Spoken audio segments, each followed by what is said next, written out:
Boa noite a todos e a todas. O Lutero foi muito generoso, não esperem muito de mim. Que sejamos todos envolvidos com muita paz. A sabedoria e a bondade de Deus se refletem constantemente nos atos e nas atitudes de Jesus. Como no contato que Jesus tem com Maria de Magdala. Maria de Magdala era uma prostituta famosa na época de Jesus. Ela possuía muitas casas, joias, perfumes, roupas caras, mas era muito infeliz com a vida que levava. Quando então ela ouviu falar de uma boa nova, de um evangelho, de um reino de Deus, um reino dos céus, onde o amor era soberano e Maria de Magdala era sedenta de amor, ela se encanta com esta mensagem. Queria saber mais, queria conhecer este homem, queria conhecer melhor esta boa nova, esta doutrina, mas tinha receio. Ela sabia que a sociedade não aceitava o tipo de vida que ela levava. A sociedade a lhe tratava como uma pecadora e ela também. Ela não se julgava uma pessoa que mereceria receber o amor de Deus. Mas a vontade de conhecer Jesus e a sua doutrina, conhecer um pouco mais sobre esta boa nova, foi maior do que o seu receio, do que o seu medo. E um dia então, ela vai até a casa de Simão Pedro. Lá chega, meio desconfiada, com medo, não sabia como iria ser recebida. Tinha medo do desprezo daquelas pessoas, mas quando adentra aquele ambiente, parecia que Jesus já esperava.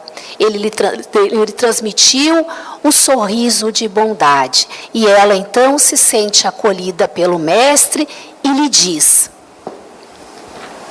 Senhor,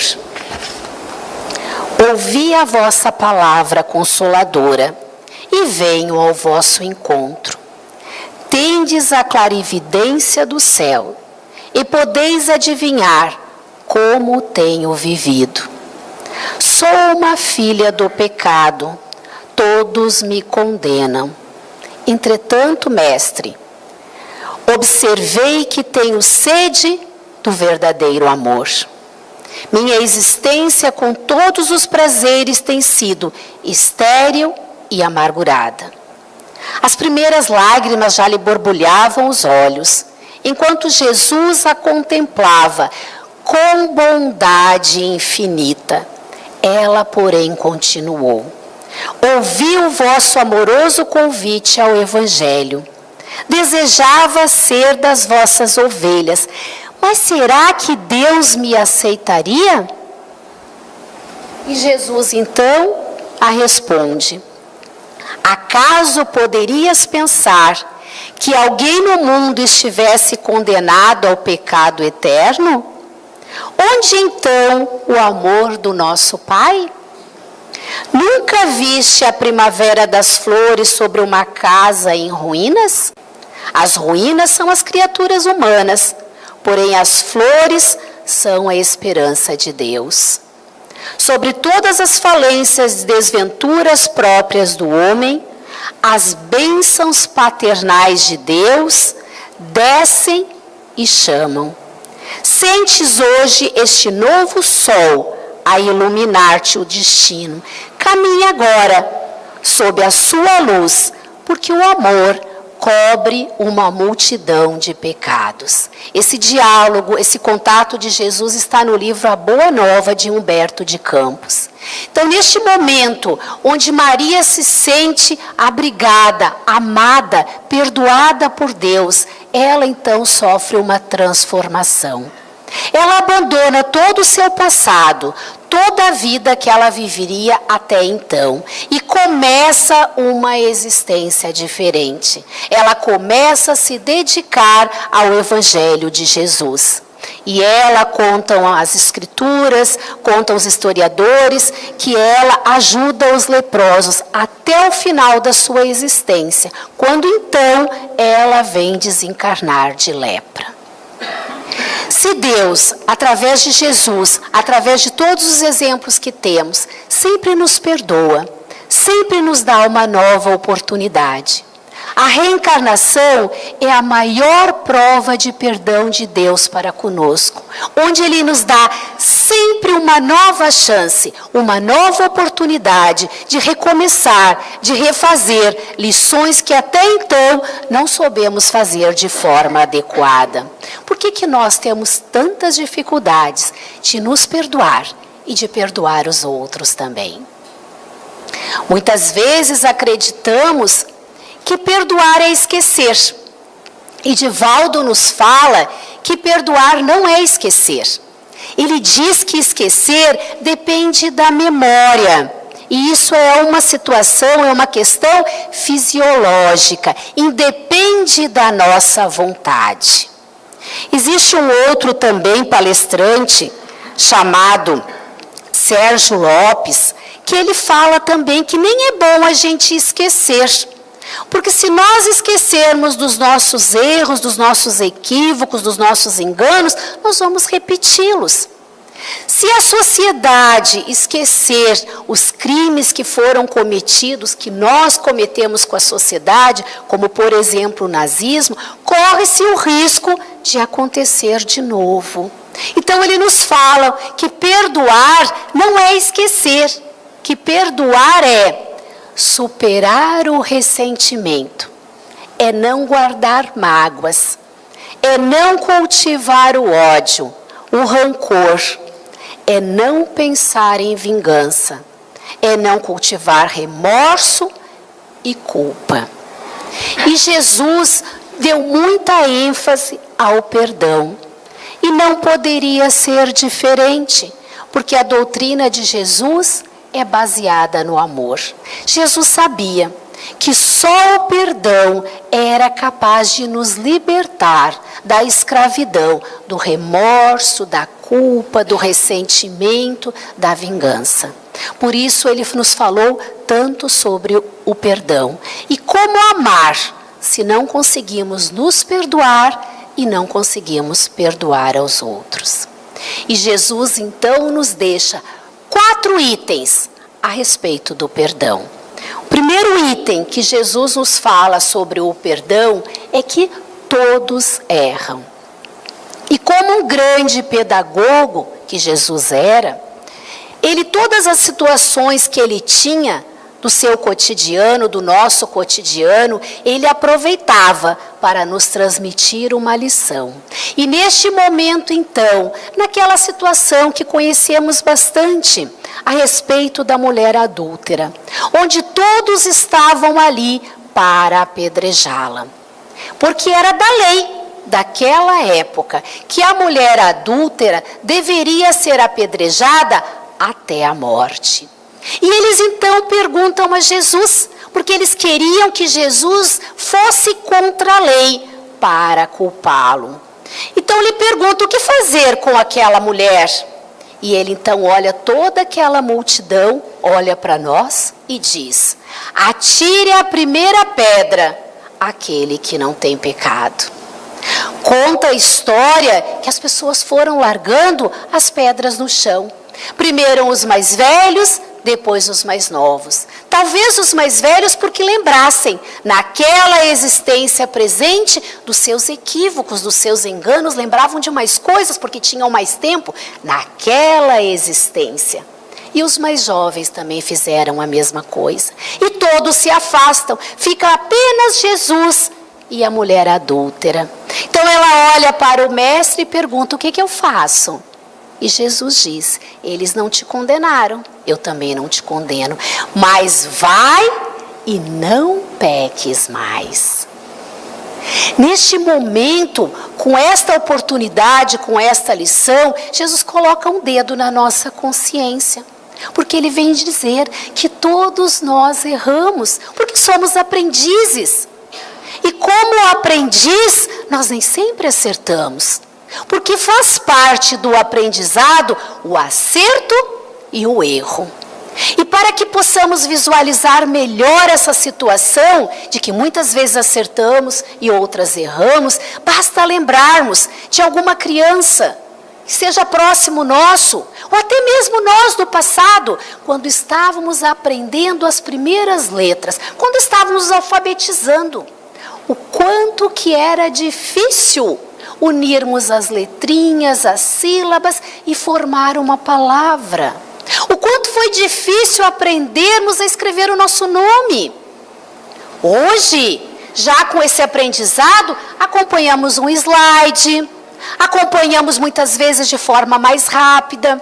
Algumas pessoas que têm o hábito da leitura têm mais facilidade, mas a gente já consegue fazer isso mais fácil do que no passado, do que as crianças hoje que estão começando a sua caminhada no letramento.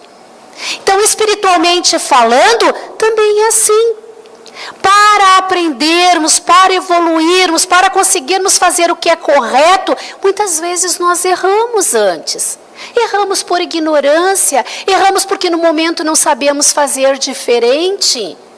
Mas isso faz parte do nosso aprendizado, porque nós aprendemos com os nossos erros também. Lembram quando estávamos nos bancos escolares?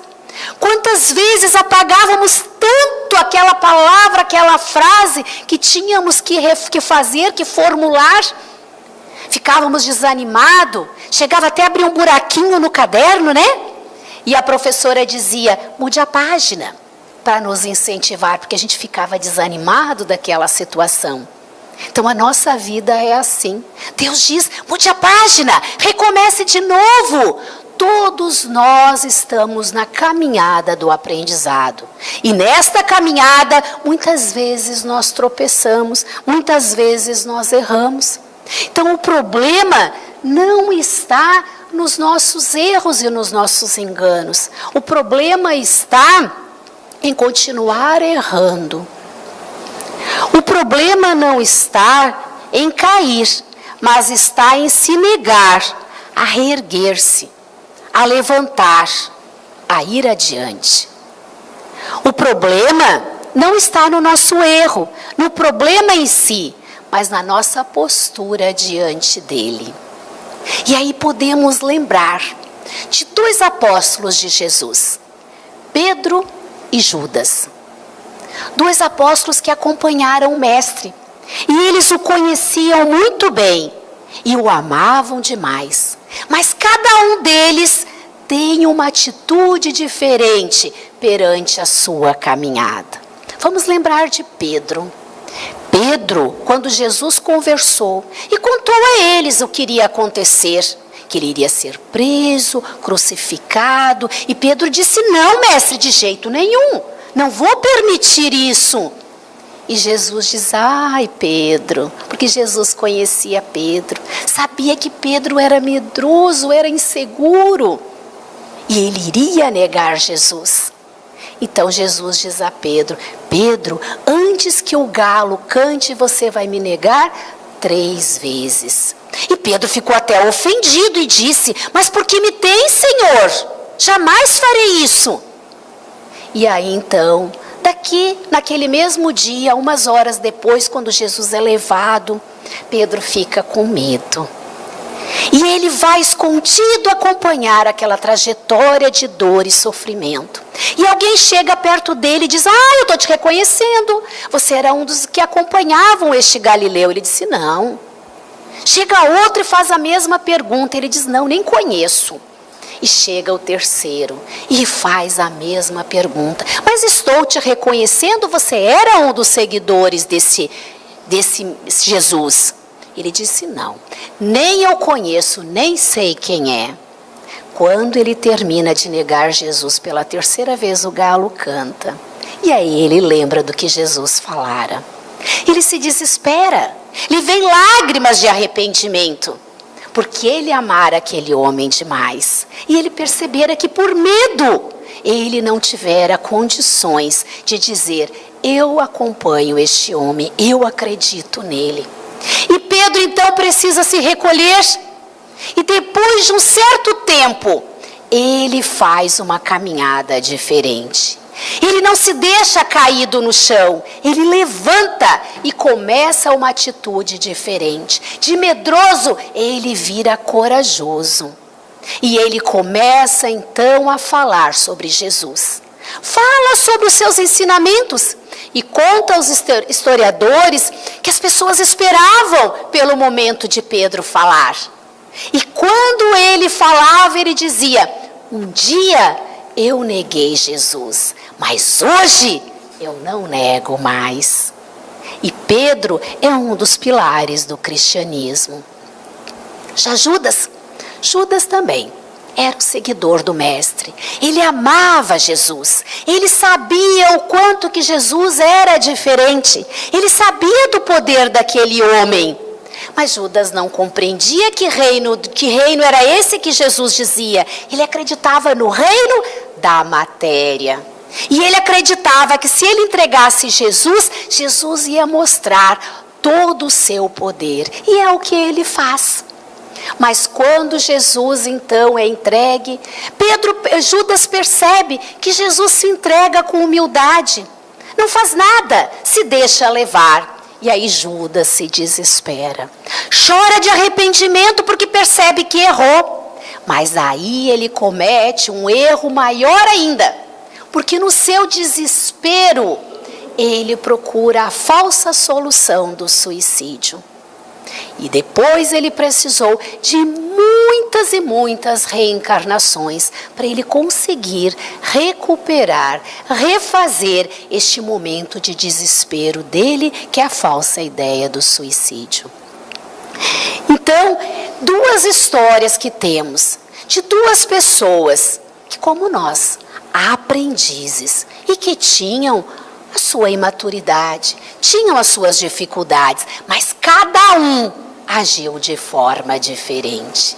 E isso serve de exemplo para nós. Então, o primeiro tema abordado por Jesus: todos erram. O segundo item abordado por Jesus: quantas vezes perdoar. E aí também, ele aproveita aquela oportunidade com Pedro, quando Pedro pergunta: mestre, devo perdoar 7 vezes 7? Porque também era da lei, perdoar 7 vezes 7. Jesus diz: não, Pedro, 70 vezes 7. Ou seja, Jesus quis dizer que o perdão é ilimitado. Jesus nos coloca o perdão como uma brasa. É uma brasa que queima a nossa mão. O ressentimento é como uma brasa. O perdão é que nos dissolve, que nos retira essa brasa que nos queima a mão. Quando nós guardamos ressentimento de alguém, é como se tivéssemos uma brasa na mão para jogar em alguém. Só que antes de conseguirmos lançar esta brasa em alguém, nós queimamos a nossa mão. Isto é o ressentimento.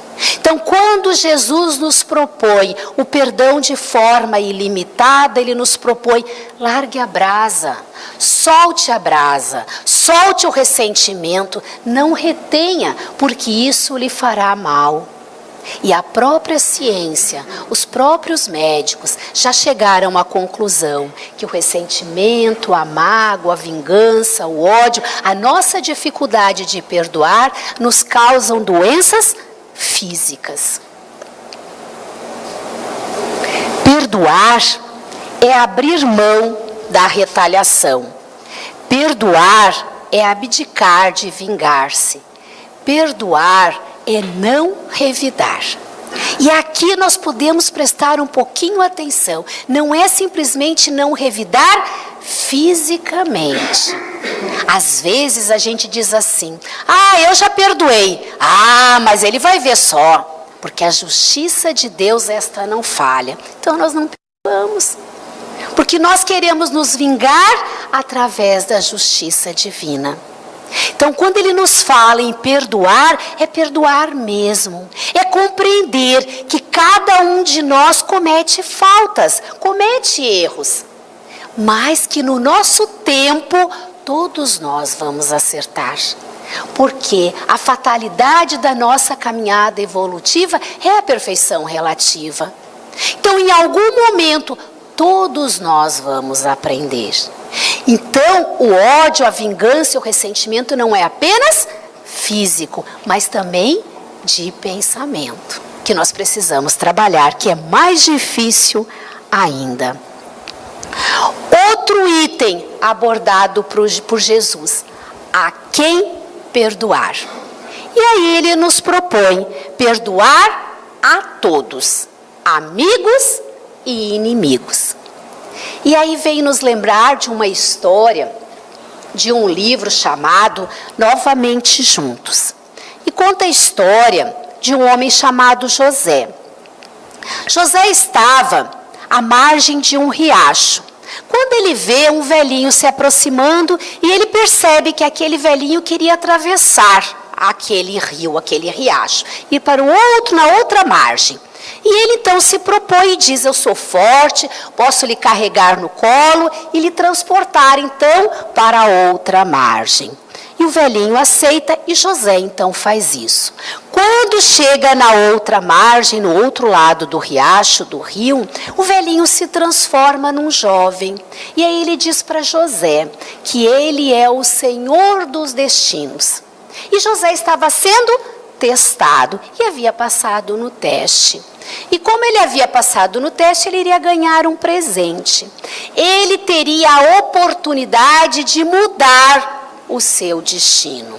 Mas que ele prestasse atenção, porque ele teria apenas 3 minutos para fazer isso. Ele iria ser transportado para uma caverna. Nessa caverna tinha um caderno, um livro do destino, e ali ele poderia escrever a sua história. E José então é transportado para a caverna. Quando ele começa a procurar a página do seu nome, ele lembra: e aquela era a oportunidade. Aquela era a oportunidade dele se vingar dos seus inimigos. Eram 3. E ele vai lá e procura o nome do primeiro e escreve: vai ficar cego. Procura o nome do segundo, escreve: vai morrer só e abandonado. Vai no terceiro e escreve: vai morrer na miséria. E quando ele vai procurar o seu nome, acabou o tempo. E ele retorna então para a margem do rio. E o tempo passa. E José então, no final da sua caminhada, daquela existência, ele fica cego, é abandonado por toda a sua família e morre na miséria. E pensando quanto tempo ele desperdiçara com os outros e tivera a oportunidade de escrever o seu destino de forma diferente. É uma historinha, mas uma historinha que às vezes se identifica conosco, né? Muitas vezes nós perdemos muito tempo nessa nossa caminhada deste planeta escola, nos preocupando com aquele que nos magoou, aquele que nos prejudicou, aquele que nós temos algum sentimento ainda por ele, e deixamos de nós escrevermos a nossa história. Porque sabemos, através da doutrina espírita, que Deus nos dá a oportunidade da reencarnação. E cada um de nós escrevemos no presente, no dia a dia, a nossa história. Temos as nossas possibilidades, temos as facilidades, temos a dificuldade, mas cada um de nós, através do seu esforço, da sua vontade, é que vai escrever o seu destino, entre aspas, né? A sua caminhada evolutiva. O quarto item abordado por Jesus é quando devemos perdoar. E aí Jesus nos alertava. Ele dizia que nós devemos perdoar, reconciliarmos o mais rápido possível com o nosso adversário enquanto estivermos a caminho. O que Jesus queria dizer com isso? Ele queria dizer que enquanto estamos aqui encarnados, nós devemos resolver os nossos problemas, porque é mais fácil. Porque se nós não resolvermos aqui enquanto encarnados, quando desencarnamos um dos dois, aí a situação se complica. E aí muitos casos de obsessão são problemas não resolvidos no passado. Quando um desencarna e não consegue perdoar aquele que o prejudicou, ficamos ligados, porque o outro continua também não resolvido, ele continua com a culpa. É o imã, o plugue. E os dois então entram em sintonia. E Jesus sabia que os nossos grandes problemas estão relacionados com obsessão. E estes problemas são levados a atos do passado que não conseguimos resolver, porque guardamos o ressentimento, a mágoa e o ódio. Além do mais, reconciliai-vos enquanto estáis a caminho. Depois que reencarnamos numa outra existência, lembra que falamos, que Divaldo falou, que perdoar não é esquecer, porque o esquecimento está na nossa memória física. Mas quando adquirimos um novo corpo, não está a nossa memória física ali. Mas aquilo que não foi resolvido está no nosso inconsciente para ser resolvido. É um arquivo que precisa vir à tona e ser solucionado. E aí é onde a gente muitas vezes percebe as nossas dificuldades da reencarnação, que não sabemos de onde vem. Na família, onde a família então é a nossa primeira escola do perdão.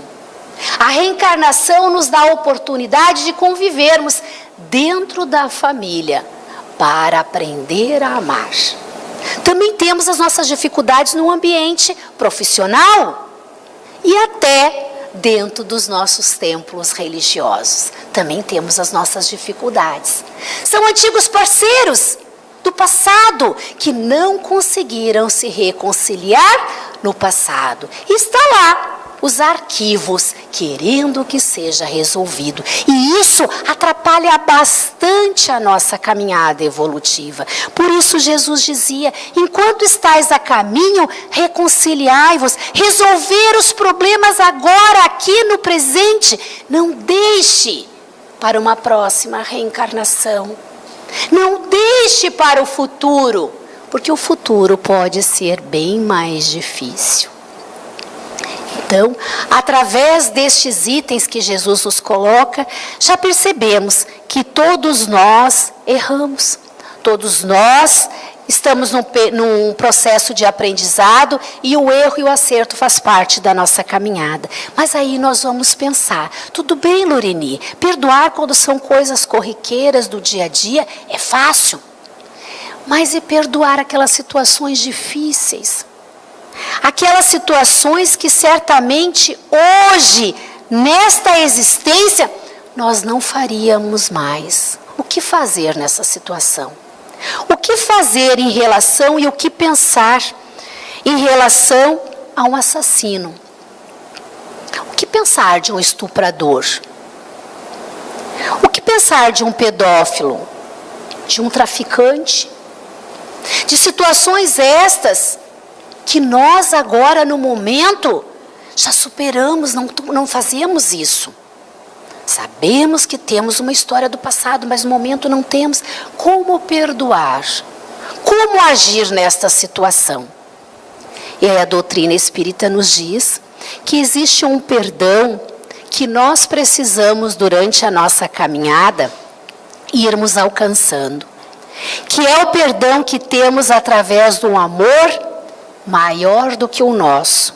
É quando, na verdade, nos diz a doutrina espírita, nós conseguimos uma sintonia tão superior que naquele momento nos tornamos maiores do que somos.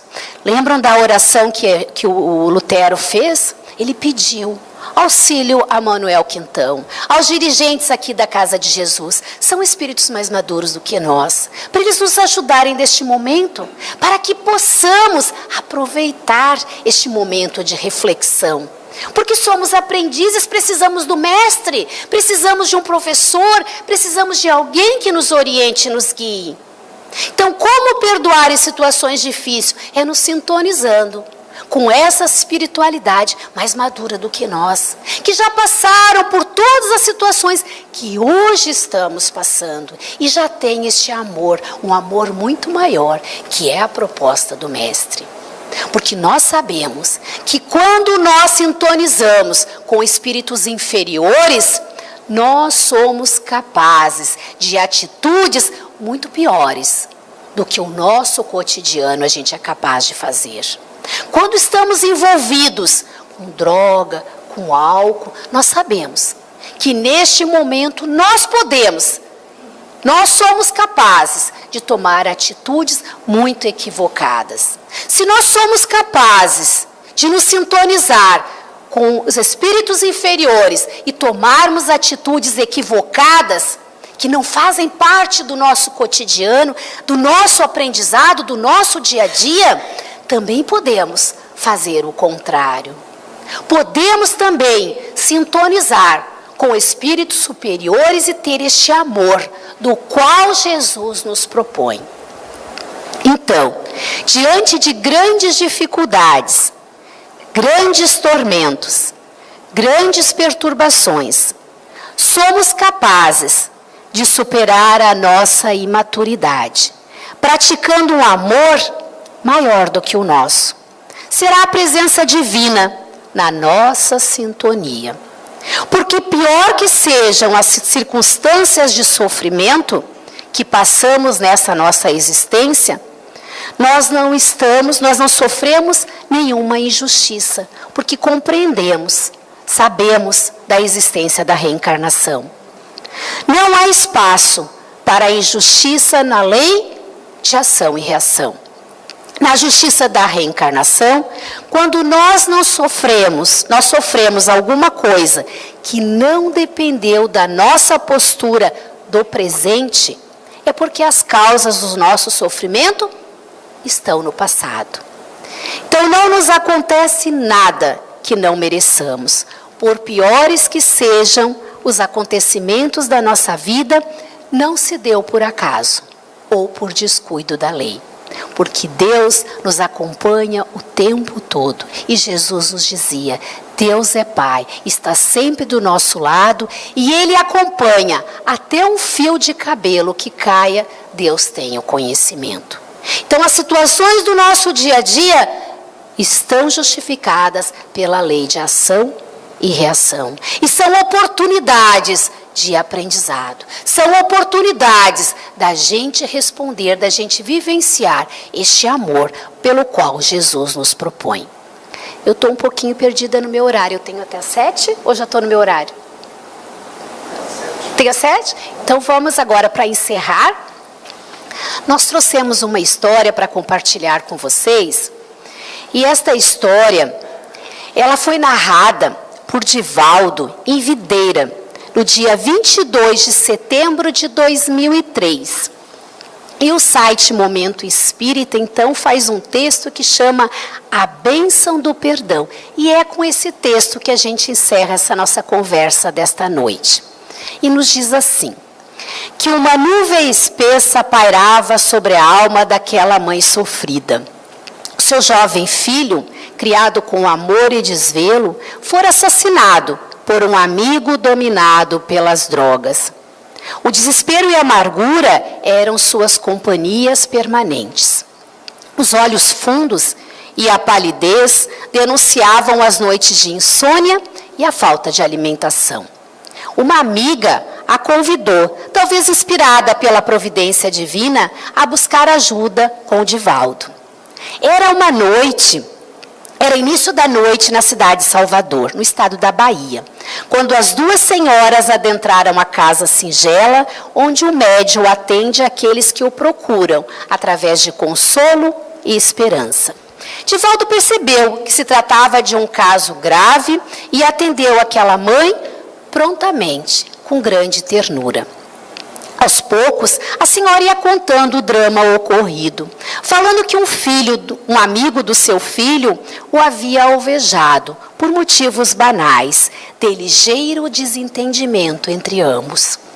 Enquanto a genitora narrava o seu drama, aproximava-se do médium, a benfeitora espiritual Joana de Ângeles, trazendo o jovem assassinado. Ainda convalescente, e diz a Divaldo, para transmitir à mãe sofrida algumas palavras do filho.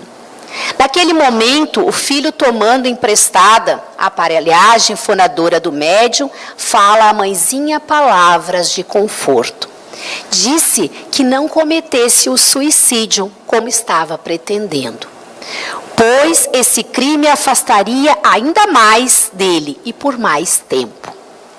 Pediu à mãe que se lembrasse da mãe do amigo que cometera o crime e agora estava detido pelas grades da justiça humana, numa cadeia entre criminosos comuns. Aquela mãe, sim, dizia ele, era muito mais infeliz, pois seu filho era o verdadeiro desgraçado e não ele, que agora estava sob o amparo de amigos espirituais, atenciosos e fraternos. Ao ouvir a voz inconfundível do filho querido, que julgava ter desaparecido para sempre, a mulher abraça com ternura o médium, por cuja boca podia-se ouvir as palavras amáveis e lúcidas do jovem assassinado. Sob a inspiração da benfeitora do além, Divaldo aconselha a mulher a considerar o estado da alma da outra mãe, da mãe do assassino, e pensar na possibilidade do perdão. Na semana seguinte, quando o médium baiano se preparava para atender aqueles que o buscavam na singeleza da casa espírita, vi adentrarem a sala 2 senhoras, pálidas e de aspecto sofrido. Uma ele já conhecia, a outra lhe era estranha. Quando chegou a vez de atendê-las, a mulher que estivera ali na semana anterior lhe apresentou a companheira, dizendo ser a mãe do amigo do seu filho. O médium entendeu que ela havia seguido os conselhos ali recebido e buscava ajudar aquela mãe, mais infeliz do que ela própria. Conversaram por longo tempo. Ao se despedir das 2 senhoras, Divaldo percebeu um raio de luz. Penetrava suavemente aquelas almas doloridas. A luz do perdão se fazia bênção de paz e gerava serena harmonia naqueles corações, dilacerados pela dor da separação dos filhos bem-amados, embora por motivos diversos. Na medida em que o tempo foi passando, as 2 mães encontraram motivos para voltar a sorrir e juntas visitavam o jovem no cárcere. Fundaram uma casa de recuperação para ajudar outros tantos jovens a se libertar das cadeias infelizes das drogas. E nos fala esse texto: o perdão é uma das mais belas provas de confiança nas soberanas leis de Deus. Quem perdoa sabe que Deus é justiça e por isso mesmo suas leis jamais se enganam.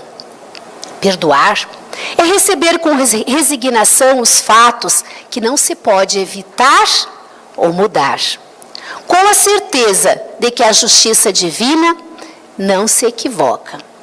E nada acontece conosco se o Criador não permitir. E o Criador não nos coloca como castigo. Ele nos dá sempre uma oportunidade de refazer a nossa história. Por mais difícil que seja aquela lição do momento, por mais difícil que seja passarmos por esta lição, que possamos ter certeza.